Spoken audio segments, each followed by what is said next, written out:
আর্মির টহল টিমে গিয়েছে ওখানে, সেখানে এখন আমাদের অভিযান অব্যাহত আছে। আপনাদের যে অভিযোগটি আছে, আমি এখান থেকে আছি একদম বিকালে, আপনাদের প্রথম থেকে শুরু থেকে আছি। আপনাদের অভিযোগটি আমরা শুনেছি, ওসি সংক্রান্ত যে অভিযোগ আমি আমাদের ঊর্ধ্বতন কর্তৃপক্ষকে জানিয়েছি। ঊর্ধ্বতন কর্তৃপক্ষ হতে সিদ্ধান্ত না আসা পর্যন্ত যতদিন আছে আমি হচ্ছে এই থানার কার্যক্রম আমি নিজে পরিচালনা করব।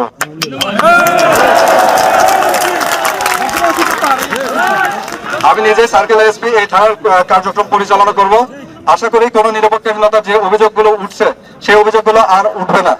আমি সততার সাথে দায়িত্ব পালন করব।